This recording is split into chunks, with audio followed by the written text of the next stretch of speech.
the Goose Pond Fish and Wildlife Area. Home to more than 170 species of birds, deer, and other animals, Goose Pond attracts people from all over, including hunters, conservationists, and wildlife enthusiasts. Nevertheless, despite all of its magnificence, the beauty of Goose Pond is in jeopardy. Illegal dumping threatens the land and the wildlife. Every day, refrigerators, televisions, tires, and an incalculable amount of other trash is discarded on the preserve, causing untold environmental damage. Brad Feaster is the property manager and one of the certified wildlife biologists of Goose Pond. Household trash, garbage bags just full of household trash. We get diapers a lot, tires, refrigerators, furniture, old furniture, other appliances, TVs, washers and dryers, that kind of stuff. On January 13th, 2008, Shakamak High School senior Derek Bennett took Lance Irwin, John Allen, Jack Busenberg, and cameraman Jonathan Hensley to show some of the more popular illegal dumping sites on Goose Pond.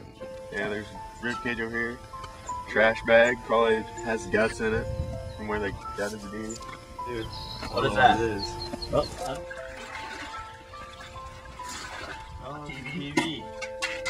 So at this spot we found half of a TV and about 6 deer carcasses. If we come across a name or an address, anything that might lead to some information that tells us who dumped it, we'll turn it over to enforcement, law enforcement, and they'll try and chase them down, or we'll contact them ourselves and we'll give them the option, say, hey, you come pick up a mile of road, including the stuff you dumped, and we won't stick the police on you. When illegally dumped items are found, the contents are taken to Goose Pond's central office before being transported to the local landfill. Found this not too long ago. Somebody shot it, and just they either couldn't find it or they left it here. We found a bunch of signs and posts and stuff. There was a lot of propane tanks and air conditioners we had right here, but we already hauled them off. Jared D. Holsclaw is the prosecuting attorney for the 63rd Judicial Circuit in Greene County, Indiana.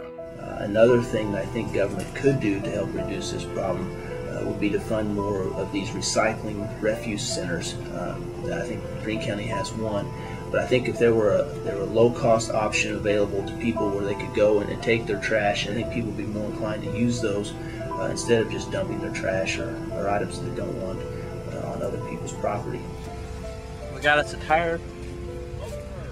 Here we have a very large tire and a piece of wood. Of course, you can buy a dumpster, rent a dumpster at your house if you're producing a lot of trash. Put it in a dumpster. But probably the best thing to do naturally is recycle at Greene County Solid Waste. The problem with that is the cost. But at some point, I think government's going to have to look at the cost to our environment from people dumping trash and realize that maybe it's more beneficial if we open or add some more of these recycling refuse centers. Because I really think that a lot of times people don't think ahead, and it's just easier for them to drive down the road or take a ride out in the country and throw their stuff away. But if they had a place and they knew that other people were going to use their items, or they could recycle and make a little money, I really think deep down people would do that if they had the option. Despite the abundance of trash, measures are being taken to clean up the area. Twice a year, volunteers come to assist cleaning up the property in an event called Pride Day. Greene County Pride Days also helps because then we get local people out there picking it up, and you get more people who are involved, and maybe they spent 3 hours on a Saturday picking up trash out of a ditch, and they're driving by and they see somebody dumping. That's going to make that person that much more likely to call and report it in. Take pride and help keep the Goose Pond Fish and Wildlife Area looking good for generations to come.